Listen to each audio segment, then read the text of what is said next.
शुभ सायंकालम। स्टेनोवर्स वैष्णवी में आप सभी का स्वागत है। तो अभी आज फिर से डिक्टेशन रामधारी गुप्ता के ही खंड 2 से है, जिसमें अभ्यास 7 और 8 हैं और इस डिक्टेशन की स्पीड 100 से 110 के बीच में है। डिक्टेशन स्टार्ट होगी 5 सेकेंड बाद।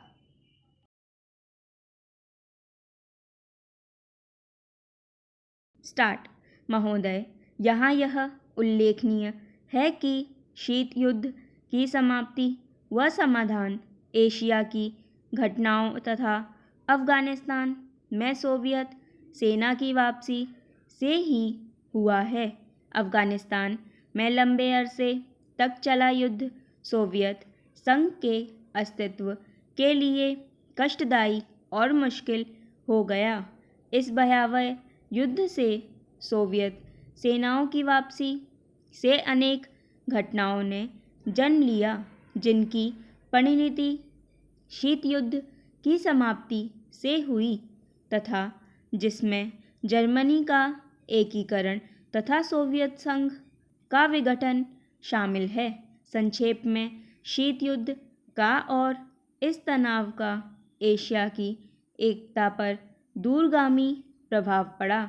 एशिया के सभी देश यह चाहते थे कि क्षेत्र में शांति बनी रहे। चीन और सोवियत संघ का सीमा विवाद, चीन और वियतनाम का झगड़ा और भारत व चीन का सीमा विवाद उस समय की परिस्थितियों को स्पष्ट करता है। इस तरह से पाकिस्तान पूरी तरह से थाईलैंड और फिलीपींस के साथ अमेरिका के खेमे में चला गया था। जापान अपने आर्थिक और व्यापारिक संबंधों के कारण पश्चिम के देशों में सामीप्य स्थापित कर रहा था। इससे एशिया की एकता को एक नया धक्का लगा है, क्योंकि एशिया के देश अलग अलग खेमों में बट गए थे। 1960 के दशक में एक नया मोड़ आया, जब शीत युद्ध के समय में आसियान के नाम से एक नए गुट का प्रादुर्भाव हुआ। इससे दक्षिणी पूर्वी एशिया के देशों में नए आर्थिक और सुरक्षा संबंधी प्रयास किए गए। इन देशों में सांस्कृतिक एकरूपता की वजह से भी एक नए गुट ने जन्म लिया, लेकिन यह कहना कठिन होगा कि इन दक्षिण पूर्वी एशियाई देशों से समूचे एशिया की पहचान या एकता बनाने में सहायता मिली है या उससे धक्का लगा है, क्योंकि इन देशों ने अपनी नीति बहुत स्पष्ट नहीं की और केवल अपने ही गुट के अंदर भूमिपुत्र नीति को जन्म दिया। भारत भी अब आसियान का सहयोगी सदस्य बनने जा रहा है। भारत की पहल से दक्षिण एशियाई सहयोग संगठन सार्क की स्थापना सन 1985 में की गई, जिसके फलस्वरूप पड़ोसी देशों के आपसी सहयोग के लिए नया वातावरण तैयार हुआ। यह प्रयास शनय शनय उपयोगी रूप लेता जा रहा है, जो एशिया की पहचान बनाने की ओर महत्वपूर्ण कदम है। व्यापार, निवेश, तकनीकी ज्ञान, संचार माध्यमों में बढ़ोतरी ने विश्व गांव के विचार को भी पैदा किया।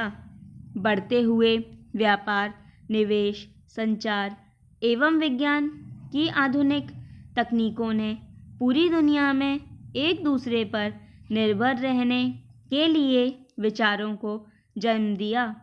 अंग्रेजी भाषा, हॉलीवुड, कंप्यूटर्स और उपभोक्ता संस्कृति ने पूरे विश्व को प्रभावित किया, जिससे देशों में फासले कम हुए, संस्कृति और सभ्यता भी प्रभावित हुई।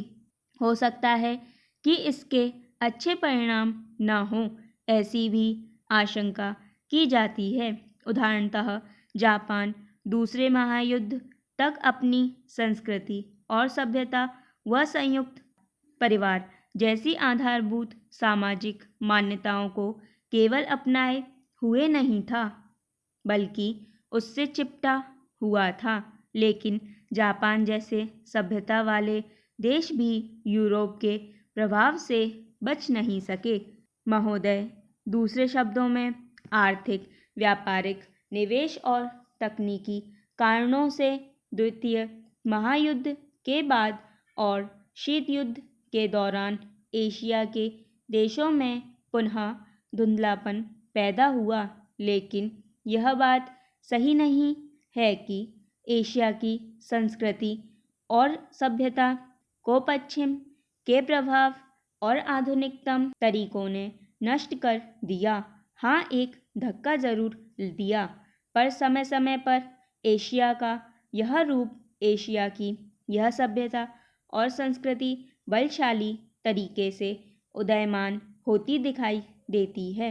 पंडित जवाहरलाल नेहरू ने 1945 में अपनी पुस्तक डिस्कवरी ऑफ इंडिया में एशिया की पहचान पर लिखा है कि 1000 वर्षों से जब यूरोप अपने अंधकार के युग में था, एशिया ने अपने मनुष्यों की प्रगतिशील आत्मा को प्रभावशाली ढंग से दर्शाया। उन्होंने यह विश्वास भी जताया कि एशिया की संस्कृति और सभ्यता यूरोप की संस्कृति और सभ्यता से अधिक प्राचीन है। आज के दिनों में भी चीन के नेता अपने यहाँ आध्यात्मिक क्रांति की बात करते दिखाई देते हैं और अपने आर्थिक विकास को भी प्रतिबिंबित करते हैं। मलेशिया के प्रधानमंत्री भी बड़े गर्व के साथ मलेशिया के रास्ते की बात करते हैं और आधुनिकता और पारंपरिक संस्कृति के मिश्रण से मलेशिया का विकास करना चाहते हैं। भारत के प्रधानमंत्री भी मध्य मार्ग की बात करते हैं, जिसको वे भारत का पारंपरिक विचार कहा करते हैं। वियतनाम के यशस्वी नेता भी साम्यवादी विचारधारा को पारंपरिक सहिष्णुता के अनुसार ढालना चाहते थे। एशिया के इन सब नेताओं की समय समय पर की गई घोषणाओं का वर्तमान संदर्भों में पूरा अर्थ लिया जाना चाहिए, जो एशिया की पहचान को एक नए सिरे से बनाने में सहायक सिद्ध हो रहा है। यहाँ यह भी बताना उचित होगा कि हाल के वर्षों में एशियाई देश पूर्वी एवं दक्षिण पूर्वी एशिया के देश एशिया के सुदृढ़ देशों के रूप में उभरे हैं और इन देशों के आर्थिक विकास की दर विश्व के किसी भी अन्य देश के आर्थिक विकास की दर से अधिक है तथा जिनके आने वाली शताब्दी में विश्व आर्थिक व्यवस्था के निर्माताओं के रूप में उभरने की आशा है।